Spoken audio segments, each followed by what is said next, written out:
Pronto, pessoal, tivemos aqui problemas técnicos, tive que colocar aqui o celular em pé que o pessoal estava pedindo, né? Acha mais fácil. A gente vai dar início aqui, estou só esperando o nosso convidado chegar, professor Evaldo, para a gente começar aqui o nosso debate. Professor Evaldo, vereador de Fortaleza, né? Presidente da Comissão de Educação, para a gente poder iniciar aqui o nosso debate, né? Nossa Voz e Povo, que a gente pretende fazer semanalmente sobre mais diversos temas. O de hoje é a conjuntura nacional e o coronavírus, né? Exatamente, a gente vai buscar, né, dentro da nossa cidade, trazer essa problemática, né, que o país todo está vivenciando, e com isso trazendo pessoas, né, para a gente debater, entender, de alguma maneira, exatamente para a gente poder colaborar no debate. Estou aguardando aqui o nosso convidado.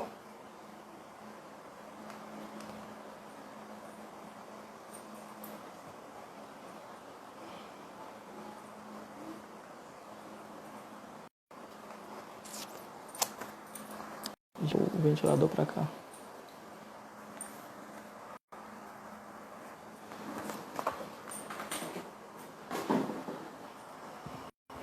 Só um pouquinho de paciência, pessoal. Só esperando aqui o nosso convidado para a gente poder iniciar.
Boa noite, professor Evaldo.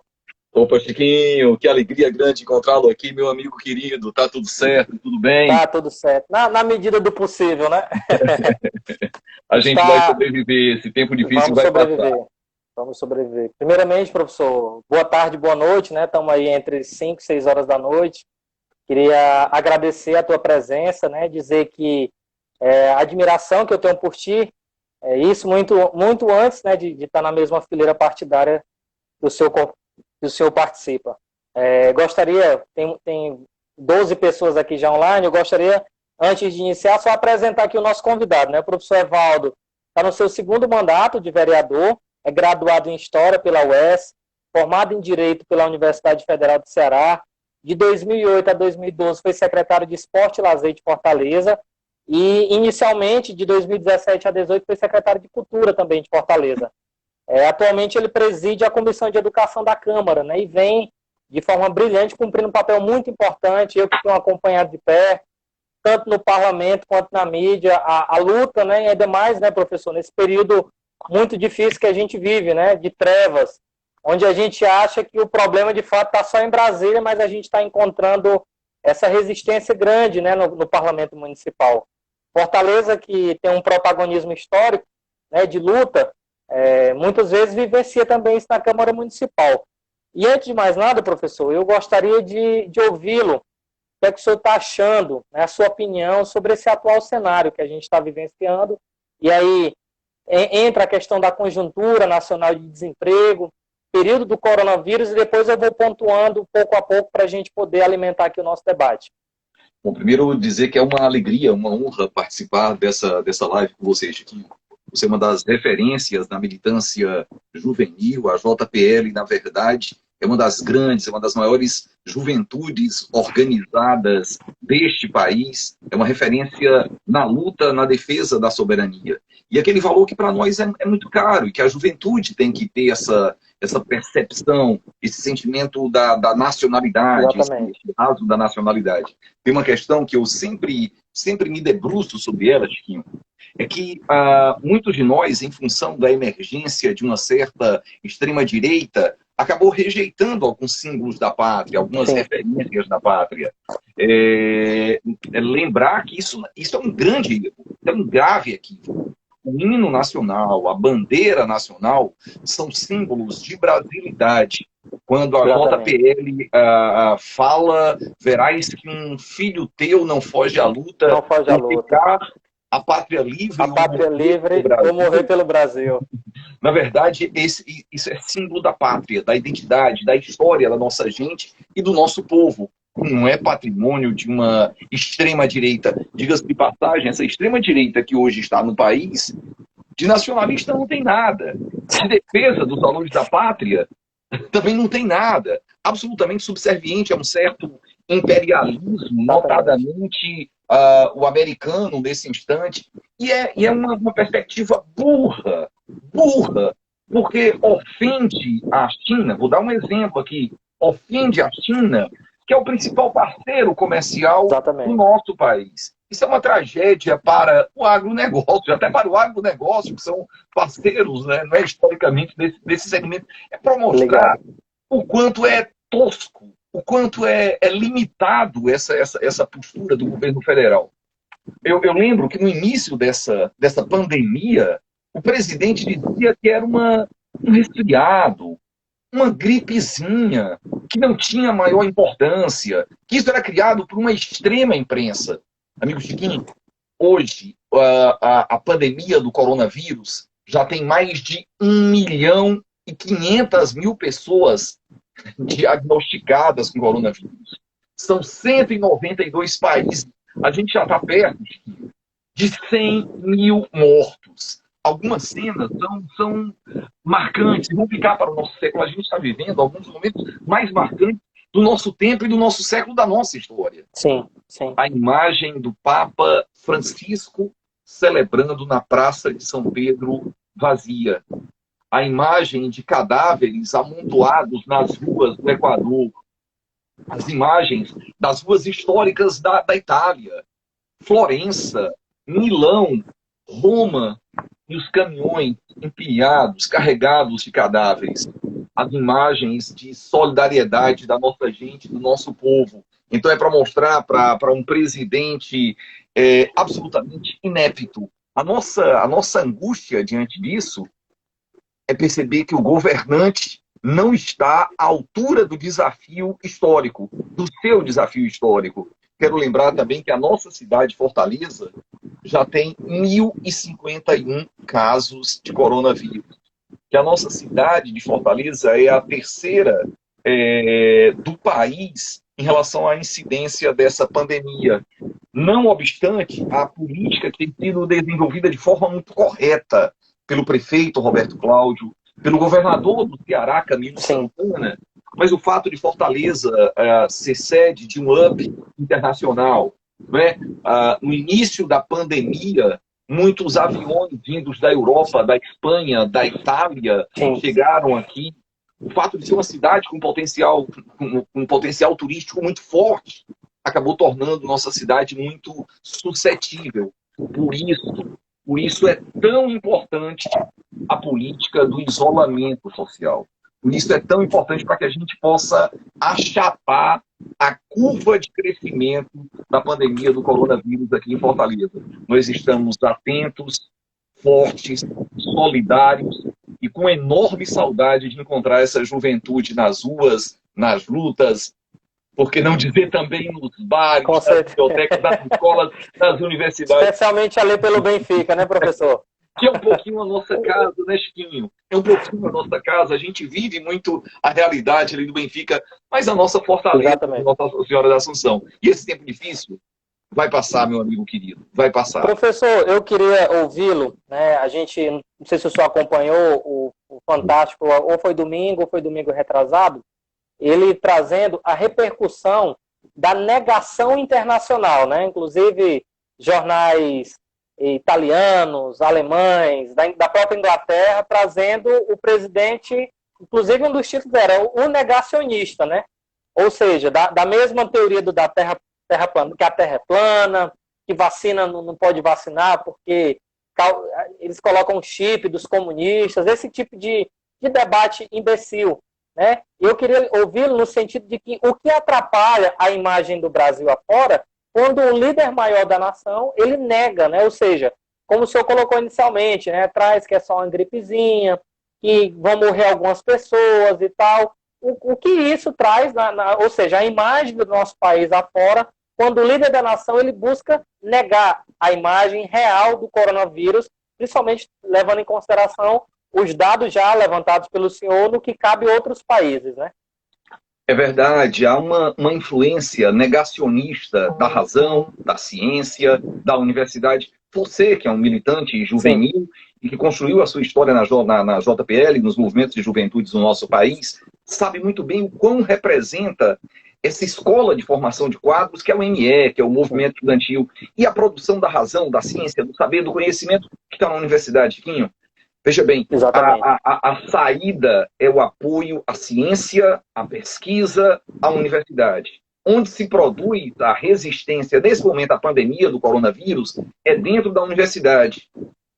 E ao revés de tudo isso aí, a gente tem um presidente tosco, e a expressão, me perdoe, mas a expressão é esta mesma, e que é discípulo de um astrólogo lunático que mora nos Estados Unidos. Ele lembra muito um Napoleão de hospício. Ele agora está vivendo, né, a personagem folclórica de um maluco que está no manicômio e que acha que é o Napoleão Bonaparte. Esse maluco que mora lá nos Estados Unidos, ele tem uma enorme ascendência sobre o presidente e sobre os seus filhos. Um presidente que durante 28 anos esteve na Câmara dos Deputados e que transformou a política num exercício de enriquecimento, diga-se de passagem, ilícito também, né? Porque a gente sabe, e a cada dia que passa, a gente descobre novas falcatruas na expressão italiana, da família Bolsonaro, das relações com milícias, com desvio de recursos, enfim. Mas o que choca mesmo é essa ascendência que o Olavo de Carvalho tem sobre eles. Impressionante. E aí a defesa do terraplanismo, a negação dos fundamentos básicos da ciência. Eu fico pensando, Chiquinho, como fica, por exemplo, o ministro da Ciência e da Tecnologia, o astronauta, quando vê os seus pares de ministério defendendo a Terra plana. Não é? Muitos destes afirmam que o nazismo foi um movimento de esquerda. E hoje o presidente se mostra numa cruzada. Uma cruzada que o país não pode parar. O país não pode parar. A gente sabe, e aqui é uma questão também a história nos ensina cada vez mais da luta de classe, das contradições de uma sociedade historicamente desigual, não é? Que é uma pressão do grande capital para a retomada absoluta das atividades comerciais, das atividades econômicas. E a gente vê o presidente se prestando a este papelão. Há pouco tempo atrás, a cidade que é a locomotiva econômica da Itália é a cidade de Milão.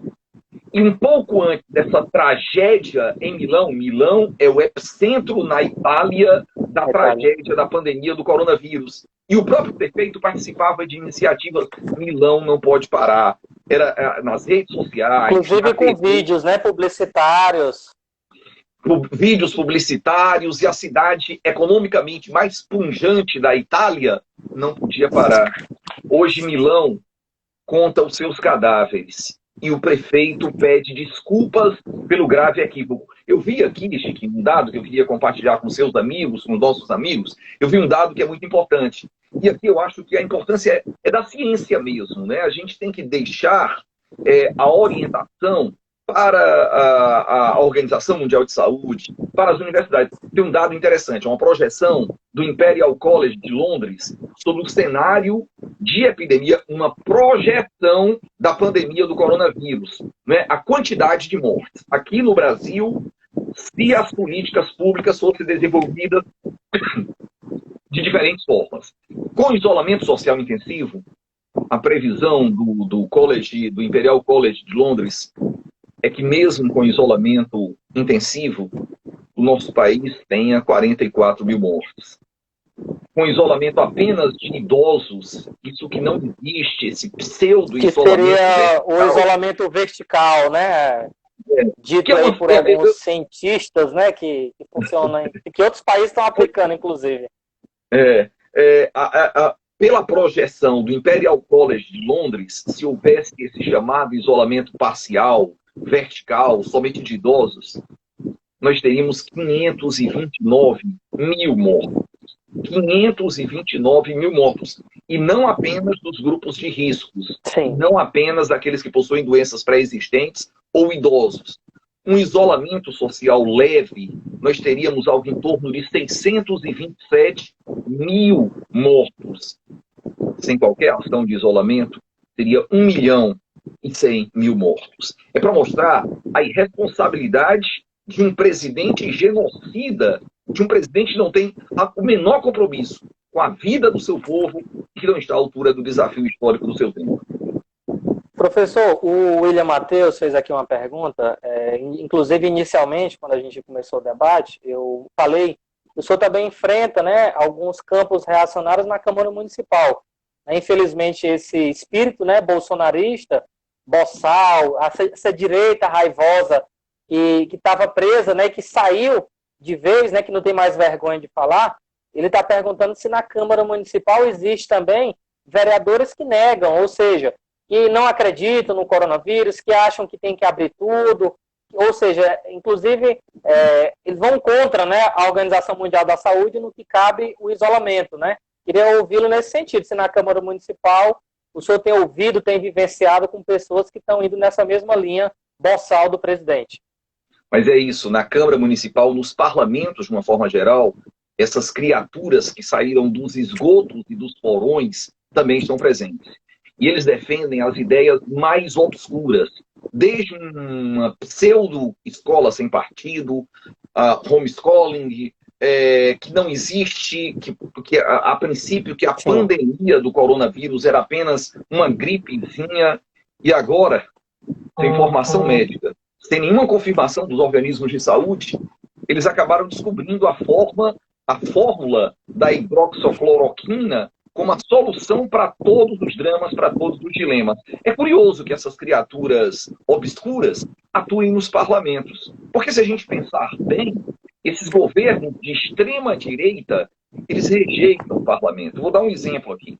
O regime militar, o golpe militar no Brasil foi em 1964. A ditadura militar começou de fato a partir do dia 1º de dezembro de 1960, do dia 13 de dezembro de 78, com a edição do ato institucional número 5 e o fechamento do Congresso, o AI-5 e o fechamento do Congresso. O Mussolini chegou na Itália, ao poder na Itália em 22, mas foi em 25, quando o Congresso foi fechado, que a Itália de fato se tornaria uma ditadura fascista. O Hitler chegou ao poder da Alemanha em 33, mas foi com o incêndio do Reichstag, do parlamento alemão, que começou de fato a barbárie nazista. As ditaduras fascistas de extrema-direita são inimigas do parlamento. E essas criaturas sombrias, elas estão, inclusive, no parlamento municipal. Vou dar um exemplo aqui. Eu sou professor e por orgulho, por vocação, por paixão. Nesse momento eu estou vereador, mas vereador não é profissão de ninguém, né? A minha profissão, por paixão e por compromisso, é professor, é o chão da sala de aula. E eu tenho recebido muitos depoimentos, Chiquinho, amigos, de colegas, professores, que têm sofrido os mais diversos constrangimentos face a essa onda bolsonarista de extrema-direita. E aí são problemas de violência física, de violência intelectual. Nós apresentamos um projeto na Câmara Municipal, que era um projeto chamado Liberdade de Cátedra. Liberdade de cátedra, que é uma previsão constitucional. E dentre os fundamentos dessa lei, estava colocado que o professor ele não poderia ser filmado em sala de aula, no seu ambiente de sala de aula, sem a sua anuência, sem a sua concordância. E que a liberdade para a produção do saber, da arte, da ciência, do conhecimento. O que se espalhou de fake news, amigo? O que se espalhou de notícias falsas? Aliás, a especialidade desse pessoal é a notícia falsa. Tem um livro aqui que me permita compartilhar, é este aqui. A Morte da Verdade, do Michio Nukatani. A verdade não tem muito significado para esses caras. Não é? Espalha uma mentira, qualquer que seja ela, depois eles simplesmente apagam a barbaridade que eles publicaram aí nas redes sociais, onde quer que seja, e aí cria uma onda. A gente precisa estar atento e forte. Mais do que porque muitas vezes, né, professor, nesse caso, ele acaba destruindo reputações, né? Sim. Você destrói a reputação, você coloca aquilo e, infelizmente, né, parte das pessoas apenas lê a manchete, não lê um conteúdo, não buscam, né, uma segunda opinião e acaba, de uma maneira, prejudicando claramente, né, as figuras progressistas, normalmente. O senhor falou sobre a cloroquina e está existindo uma politização sobre ela, né? Inclusive, eu peguei um trecho de uma publicação no Twitter do governador do Maranhão, Flávio Dino, em que ele fala assim, abre aspas, é óbvio que a cloroquina existe há décadas, e os médicos, aí ele escreve em caixa alta, poderá prescrever ou não. Ainda não entendi essa polêmica política que Bolsonaro insiste em criar. Ou ele acha que é o inventor da cloroquina. Ou seja, parece que a cloroquina resolve todos os problemas, né? E a grande mídia, né, como eles dizem, né, a Folha de São Paulo, a Globo, que é um complô, né, que nunca na história se juntaram para tentar detonar o presidente, acabam negando, né? Inclusive, ele pegou o médico Roberto Calil e o David Wippe, de São Paulo, utilizando dois exemplos, né, de pessoas que tinham sido curadas com a cloroquina, e depois colocou a milícia virtual, né, que atacando o Dr. David Wippe, de São Paulo, que ele se negou a dizer. Da mesma maneira que o presidente se negou a mostrar o teste dele. Será que realmente deu negativo? Será que realmente ele não teve, né, o coronavírus?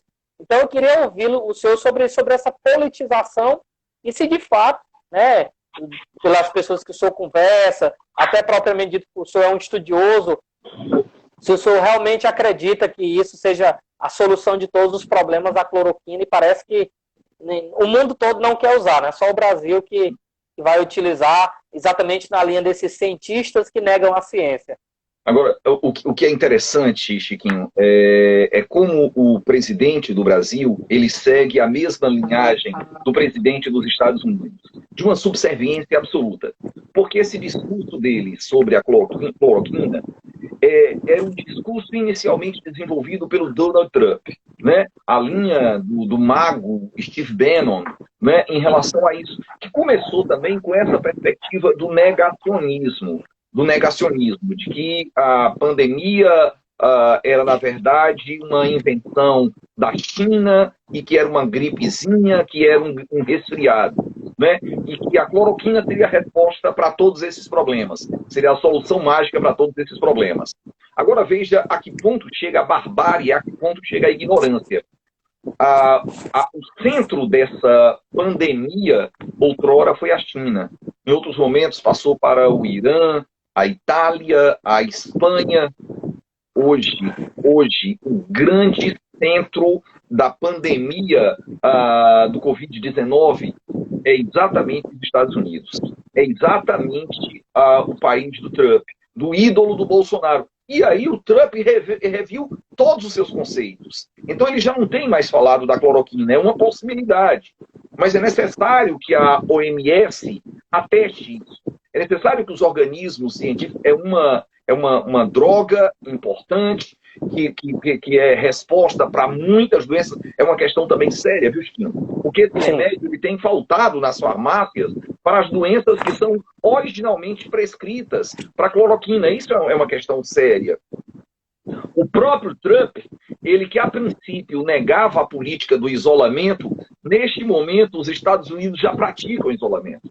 Neste momento, Nova York, a Big Apple, o coração da economia mundial, a capital do mundo, nesse momento é uma questão curiosa você observar. Inclusive estão utilizando navios, né? Porque não tem mais hospitais, né? Estão utilizando navios.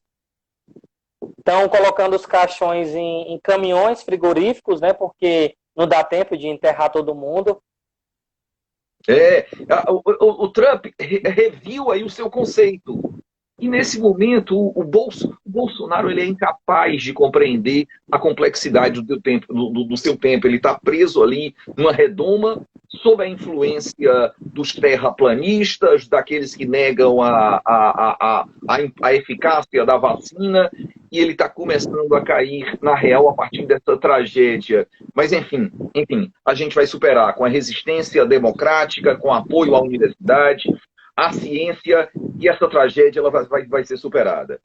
Inclusive, professor, fazendo uma observação nisso, né, sobre exatamente o papel da ciência, a Fiocruz, né, as universidades, inclusive ontem a Unicamp, né, começou a produzir alguns exames exatamente com matéria nacional, né, e isso demonstra claramente o papel da ciência e da universidade em situações caóticas como essa. E aí, a gente tem vivido um dilema muito grande, e eu não queria entrar diretamente no mérito da pessoa do Mandetta, mas houve, né, na semana passada, inclusive no domingo, o próprio presidente gravou um vídeo à imprensa em que ele falava, né, que tinha o poder da caneta, que as pessoas não podiam deixar o poder subir a cabeça, que tinham que ter mais humildade, e diretamente dando ilações como se fosse fazer a demissão do Mandetta, né? A própria Globo chegou a anunciar que poderia ocorrer. Naturalmente não ocorreu, e aí, pelo que, inclusive, Ciro Gomes e outras figuras falaram, que o Exército, né, os militares de pijama aí que compõem o governo, foram primordiais nessa intervenção, né, para que não houvesse a demissão do Mandetta. E aí eu queria ouvir a sua opinião sobre o papel do Mandetta nesse período de crise, e se realmente ocorreu a intervenção das Forças Armadas, no sentido de que não houvesse a demissão, quanto isso é ruim, para demonstrar dentro desse período que a gente está vivendo, ou seja, a influência dos militares em decisões como essa, e nesse sentido da importância ou não, qual o papel do Mandetta nesse período? Bom, vamos lá, Chiquinho. A primeira coisa é dizer que o presidente da República ele foi um péssimo militar. Ele foi um péssimo militar. Foi um militar que planejou jogar bombas. Foi um militar que planejou atentado. Indisciplinado. Ele não compreende os fundamentos básicos da própria organização militar. Isso é a história dele como militar, um militar fraco. Lembrar que nesse momento o nosso país, veja bem, somente nas últimas 24 horas, a gente teve 141 mortes. Somente nas últimas 24 horas a gente teve 1.930 novos casos de coronavírus no nosso país. E o presidente irresponsável atira ou atirava contra o seu ministro da Saúde. Eu não tenho simpatia original pelo Mandetta. Eu sei das relações do Mandetta com o sistema privado de saúde, não é? Das grandes empresas particulares de saúde. O Mandetta, a origem partidária dele é do DEM. Mandetta tem uma trajetória que não é a mais digna. De qualquer maneira, ele é um médico, ele tem um conhecimento científico, ele esteve numa linha seguindo a orientação da Organização Mundial da Saúde. E a quem seguia a orientação da OMS significava descumprir a loucura do presidente Bolsonaro. Ele realmente esteve na corda bamba. O problema era o seguinte: o Mandetta, por essa questão, o Mandetta ele passou a ter uma popularidade maior do que o presidente. A avaliação positiva de ótimo e boa do Mandetta chegava a 70%, enquanto do presidente chegava a 30%. O presidente ele tem um traço de psicopatia, de paranoia absoluta.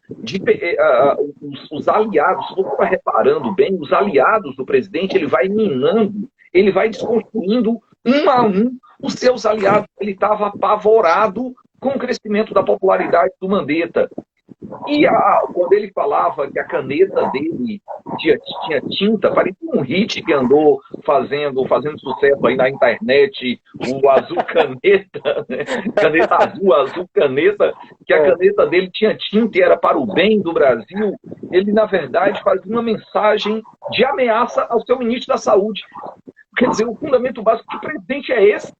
que os seus ministros não seguem a sua referência, não seguem a sua orientação. Ele estava decidido a demitir o Mandetta. Ele fez reunião com o Osmar Terra, que é um terraplanista, que é um discípulo do Olavo de Carvalho. Literalmente, né? Terraplanista. O Osmar Terra, não sei se seria ele propriamente dito o ministro da Saúde ou seria alguém da sua confiança, da sua relação. Ele estava decidido a demitir o Mandetta.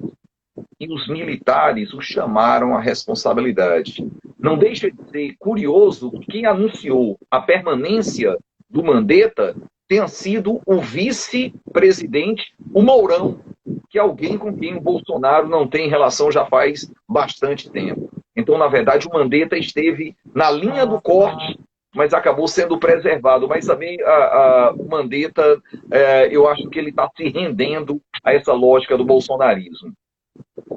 Mas, professor, o que o senhor acha dessa influência nesse sentido? Por exemplo, e o quanto isso é negativo, né? E aí eu não sei qual foi o papel dos militares nesse sentido, o que eles enxergaram que poderia gerar a demissão. O que o senhor acha que poderia gerar essa demissão na cabeça desses militares que fizeram essa intervenção na pessoa do general Mourão, que é o vice-presidente?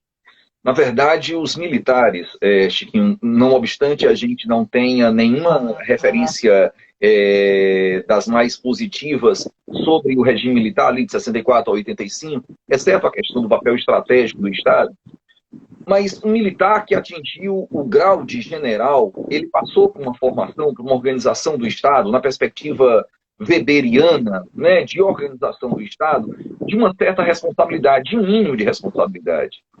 E o caminho que o presidente estava trilhando era um caminho de genocida, de levar a muitas mortes. Um pouquinho antes dessa reunião que iria culminar com a demissão do Mandetta, que acabou não ocorrendo pela pressão dos militares, de todos os militares que estão ali no Planalto nesse instante, houve um estudo do Estado-Maior das Forças Armadas, do Comando-Maior das Forças Armadas, sobre a importância da política de isolamento. Veja bem, o Estado-Maior das Forças Armadas publica um estudo científico sobre a importância da política de isolamento que se contrapõe àquilo que o presidente Bolsonaro pregava. Então, na verdade, para muitos, eu não sou partidário dessa tese, mas para muitos estudiosos, o presidente hoje seria uma espécie de rainha da Inglaterra. E que ele deixou de ser presidente. Que ele, na verdade, cumpre aquela missão de ser um bobo da institucional, corte. Né? Um bobo da corte que vai ali para o engradado do Palácio do Planalto, joga a conversa fora, fala suas bobagens para uma geração para uma legião de lunáticos cada vez menor, né? Aqueles malucos que vão ali para aplaudi-lo, enfim, batendo palma para doido dançar. Então, que ele teria perdido, de fato, as rédeas da administração. Na verdade, ele nunca administrou nada. Talvez o que ele tenha administrado seja o açaí da Val, que era uma suposta funcionária fantasma do seu gabinete, do gabinete do Flávio Laranjinha. Professor Evaldo, a gente tem visto, né, e aí eu acho que eu tenho acompanhado muito o senhor nas redes sociais, na linha da frente ampla, né? A gente sabe que a gente não vai conseguir devolver o nosso país, né? Ou seja, devolver a nossa soberania, colocar uma liderança, né, que tenha condições de coordenar o nosso país à toa. E a gente viu nessas últimas 2 semanas o gabinete do ódio, né, que inclusive já ficou comprovada a existência do gabinete do ódio na CPI da fake news, né, inclusive pela Joyce Hoffmann, que é uma aliada, né, do Bolsonaro, foi aliada durante a campanha toda, em que o Carlos Bolsonaro, vereador pelo Rio de Janeiro e filho do presidente, é quem lidera isso, né? E aí ele tem uma milícia virtual que é espalhada em câmaras e assembleias do país inteiro. Aqui a gente tem na Câmara Municipal e tem na Assembleia Legislativa também, e aí não vou fazer propaganda, mas sabemos bem quem é o deputado que faz a propaganda do ódio na Assembleia Legislativa, exatamente sempre usando fake news. E esse gabinete do ódio atacou o Caiado, né? O Caiado, um cara que tem várias condenações por trabalho escravo, foi da UDN, extrema-direita, né? Governador que, inclusive, o Caiado foi naquela manifestação do dia 15, tomou o microfone e falou, né, que as pessoas que estavam lá estavam cometendo crime, né, contra o Estado, contra a saúde, porque aquela aglomeração poderia trazer sérios prejuízos, né? Ou seja, o Caiado virou comunista para esse gabinete do ódio. Em seguida, o João Dória teve o seu telefone divulgado e, segundo ele, né, isso ele mesmo falou, que recebeu mais de 2.000 mensagens, né, de ameaças de morte, de chantagem. E esse gabinete do ódio, ele sempre ataca o diferente, né? Ou seja, bastou criticar o presidente ou se contrapor a alguma ideia, já se torna um opositor ou um concorrente. Então, eu queria ouvi-lo sobre esse papel desse gabinete do ódio e que eles estão inflando, de fato. Não é mais só a esquerda, né? Ou todos os outros, o Witzel também vivenciou isso, o governador de Santa Catarina, né, o Moisés, que foi eleito também com um discurso bolsonarista, inclusive voltou atrás depois, na quarentena, por ter sofrido esses ataques. Muitas vezes eles acabam se iludindo, né? Ficam com medo de perder voto e vão contrário, muitas vezes, à própria ciência pregada pela OMS. Eu acredito aqui, Chiquinho, deixa eu te fazer aqui uma referência da história. Eu acho que às vezes a história acaba nos ajudando a superar os dramas do presente. O passado não passa. Recentemente nós concedemos aqui, você esteve presente, para nossa alegria, para o nosso orgulho, a entrega, a realização de uma sessão solene em homenagem ao João Vicente. Ao João Vicente Goulart, ao filho do João Goulart. E uma expressão que ele utilizou na tribuna da Câmara Municipal de Fortaleza, um momento histórico. Ele lembrou a formação da Frente Ampla, na época, em 1968, uma formação de uma Frente Ampla que aproximava, veja você, Carlos Lacerda, Juscelino Kubitschek e João Goulart. A gente tem três nomes absolutamente diversos, com perspectivas completamente diferentes. Mas naquele momento eles souberam superar essas diferenças para o enfrentamento à ditadura militar, que a gente tem um precedente histórico da Frente Ampla. Eu poderia usar outros exemplos. Na Espanha, a concertação espanhola para superar a ditadura fascista do Franco. E tantos outros mais exemplos na Segunda Guerra Mundial. A gente viu Roosevelt, Churchill e Stalin fazendo uma frente ampla contra o nazismo. Então, na verdade, a frente ampla é ampla mesmo.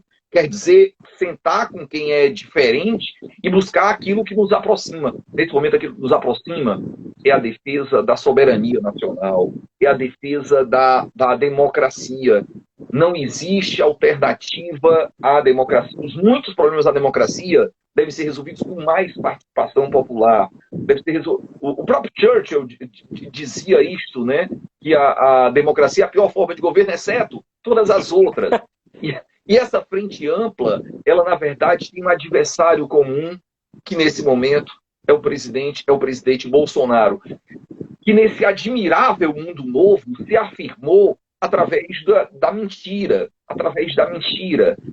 deste gabinete do ódio que tem a coordenação do Carlos Bolsonaro, né, do vereador federal. Ele é vereador da cidade do Rio de Janeiro. Um vereador que poucas vezes aparece na Câmara do Rio de Janeiro, que poucas vezes usa a tribuna do Rio de Janeiro. Você não vê um projeto daquele vereador, porque o vereador, a palavra vereador quer dizer verear, caminhar pela cidade, conhecer a cidade, a sua polis. Um vereador que, na verdade, não tem compromisso com a cidade do Rio de Janeiro, que poucas vezes aparece lá no Rio de Janeiro, e que coordena ali no terceiro andar do Palácio do Planalto o chamado Gabinete do Ódio. E a especialidade é produzir factoides, fake news, enfim. Então é por isso que é tão importante essa CPI da fake news. Por isso é tão importante que o STF se posicione, que o Congresso Nacional se posicione. Que tempos obscuros são esses em que o presidente da Câmara dos Deputados, Rodrigo Maia, virou um estadista. Rodrigo Maia. Diante dessa barbárie, o Rodrigo Maia virou um grande estadista, ao menos para defender a democracia e as instituições da democracia. Inclusive, professor, vem sendo atacado duramente, né? Ele mesmo falou sobre isso, e a cada declaração que ele dá, essa milícia virtual ataca. A outra questão que eu queria colocar, professor, alguns países, né? A gente tem modelos de países diferentes, em que o Estado, em muitos deles, são muito fortes, né? Ou seja, a estrutura do Estado, ou seja, o sistema de saúde, né? Como o SNS na Inglaterra, a Alemanha também, que são países que vêm, apesar do coronavírus ter se espalhado no mundo todo, são países que vêm enfrentando duramente a luta contra o coronavírus. E aí eles utilizam exatamente a sua retaguarda, né? O Brasil não estava preparado, por exemplo, para isso. Hoje nós temos um modelo de sistema único de saúde sucateado, né? Há tempo que é sucateado. A cada tempo se busca, por exemplo, a privatização dos hospitais universitários, que tem um papel fundamental, inclusive na ciência, na formação acadêmica, né, dos estudantes das universidades. E aí eu queria ouvi-lo sobre a sua opinião. Esses países que vêm enfrentando o coronavírus, o papel nacional, ou seja, de Estado, que eles vêm cumprindo, e se o senhor aponta algum exemplo ou outro que a gente poderia aqui apresentar para o nosso público, como é importante o Estado ter o controle da saúde, da educação e principalmente das suas finanças. Bom, eu acho que essa questão é a mais importante dentre todas as que nós debatemos até aqui. A gente discutiu vários temas relevantes, mas essa questão é fundamental. A natureza e o papel do Estado. O mundo será um outro depois que passe a pandemia do corona, a pandemia Covid-19, do coronavírus. O mundo será diferente. Eu espero que seja um mundo melhor. Ao menos nós temos, nesse instante, absoluta percepção do papel estratégico do Estado. A importância do Sistema Único de Saúde. Veja bem, qual é a nossa grande preocupação em relação ao isolamento social desse instante. Chiquinho, amigo, amiga que está nos acompanhando agora. A grande questão é que a gente precisa achatar a curva de crescimento da pandemia do coronavírus. Isso porque o sistema de saúde não vai aguentar. A gente tem relatos de Portugal, da Espanha, da Itália, dos médicos, dos profissionais de saúde, que naqueles países eles tiveram que fazer a opção, porque poucos respiradores, porque não tinha leitos nas UTIs, teria que fazer aquela dura escolha de quem deveria viver e quem deveria morrer. Chegará um momento, caso nós não tenhamos os leitos suficientes nos hospitais, eu me refiro somente ao SUS, a rede pública e a rede privada de saúde, Sim. em que o sistema estará colapsado.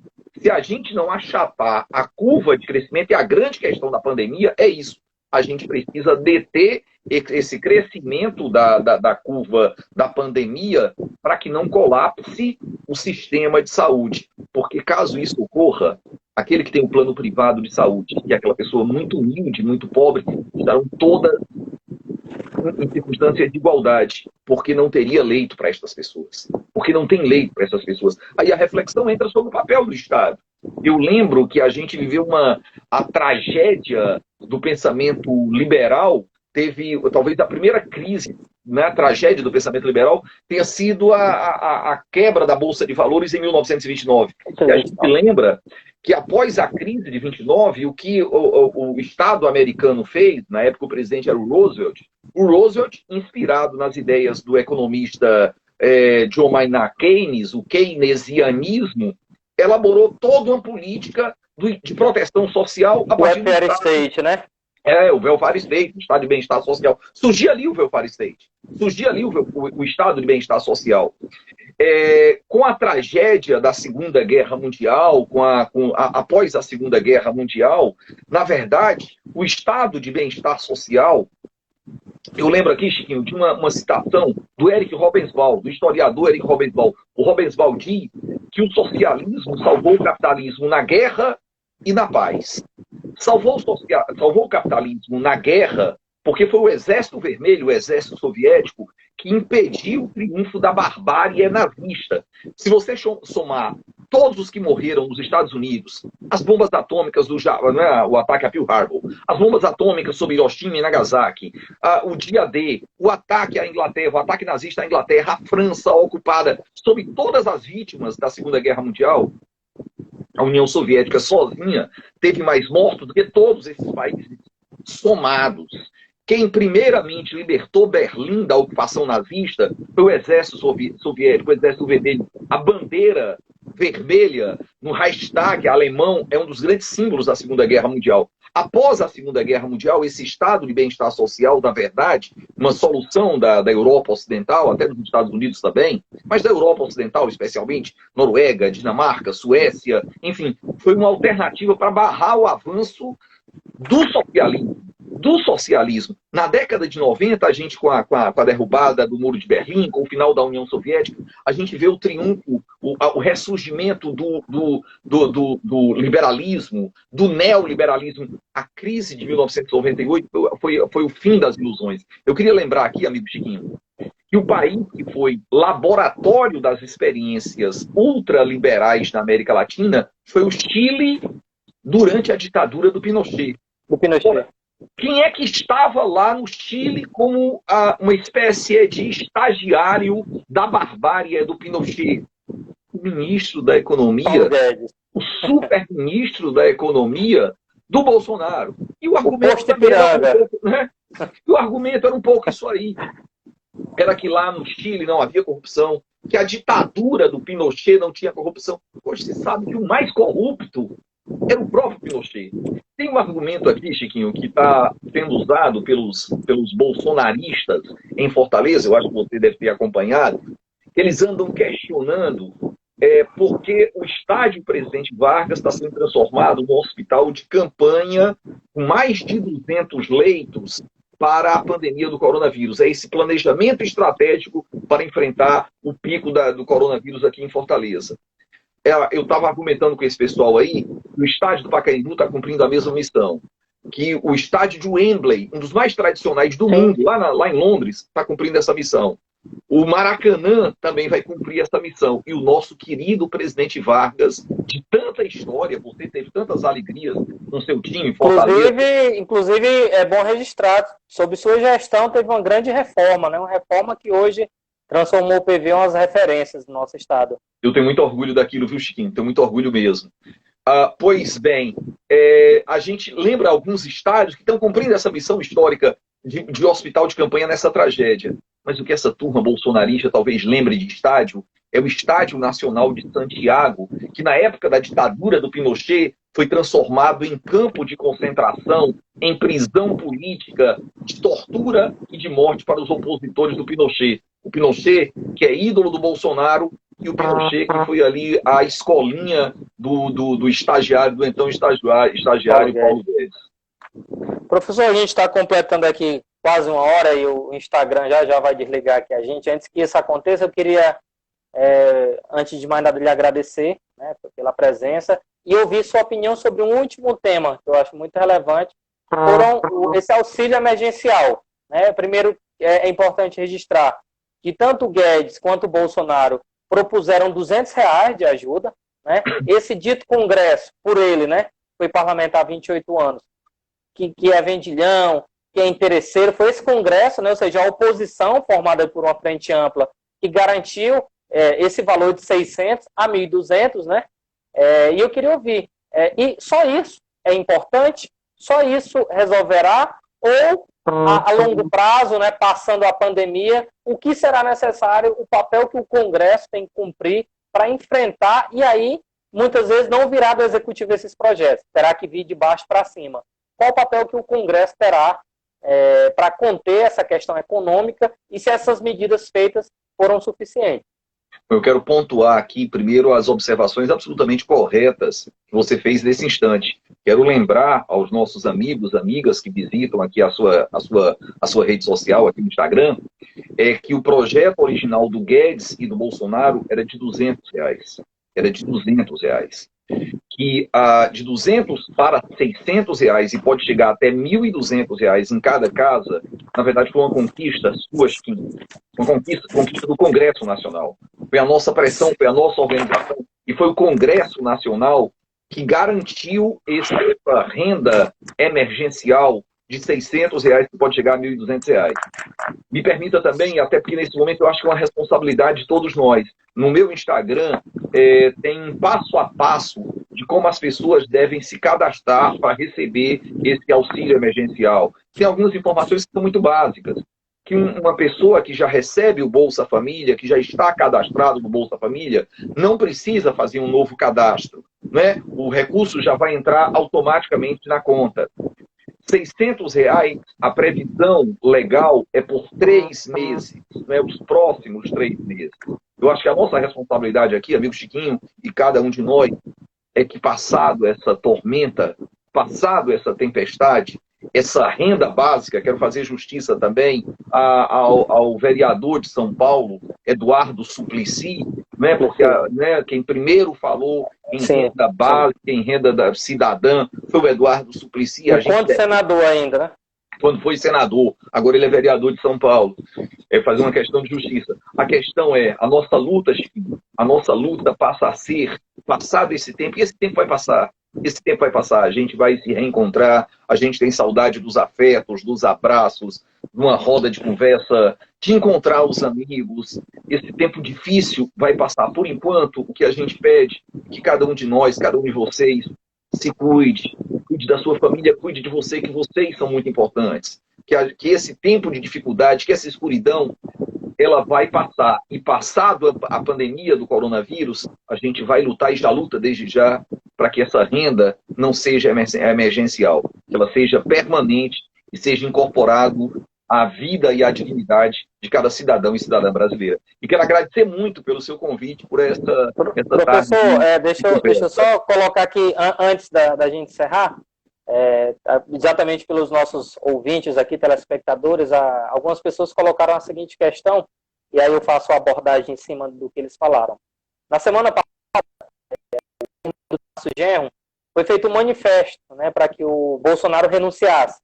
E esse manifesto assinado pela Manuela Dávila, pelo Boulos, pelo Haddad, pelo Ciro e por outras figuras, né, do campo democrático, sobre essa questão da renúncia do Bolsonaro, né? E aí muito se falou, né? Se ele renunciar, constitucionalmente, quem assume o Mourão?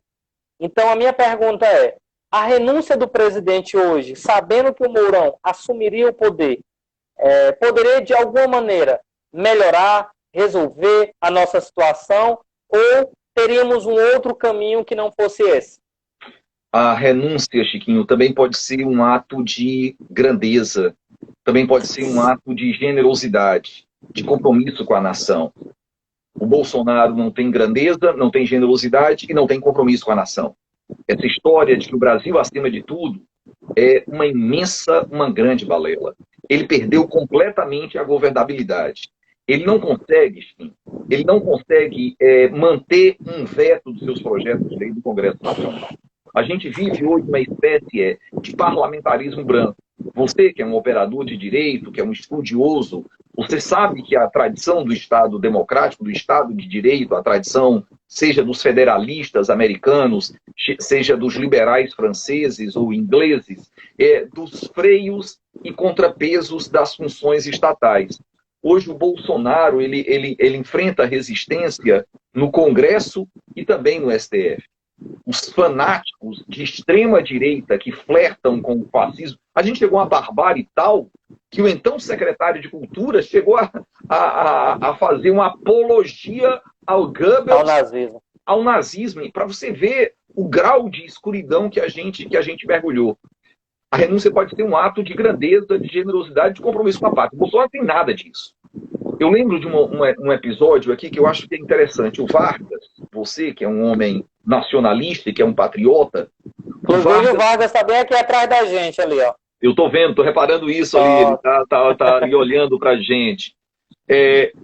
O Getúlio Dornelles Vargas, ele no dia 24 de agosto de 1954, quando ele deu um tiro no coração, ele, talvez o documento mais importante da história do país, aquela carta testamento do Vargas, que marcou a sua história, na verdade, naquele momento, o Vargas, ele adiou um golpe por 10 anos. O golpe que deveria ter acontecido em 1954 aconteceria somente em 1964. O suicídio do Vargas, na verdade, ele acabou desconstruindo seus adversários. Ele não renunciou, ele se suicidou, mas ele adiou o golpe militar que aconteceria em 1964. A renúncia do Bolsonaro não vai acontecer. Eu não acredito que ele vai renunciar. Eu acredito que ele pode cair por um processo de impeachment, porque ele já cometeu vários crimes crime de de responsabilidade. responsabilidade, ele pode cair para um processo de impeachment. E aí a gente tem que ter responsabilidade também em defesa da democracia. Essa A solução democracia. a gente deve buscar nessa frente ampla de todos os setores comprometidos com o nosso país, com o desenvolvimento do nosso país. Meu querido professor, eu primeiro queria agradecer, né, a sua disponibilidade, foi uma verdadeira aula.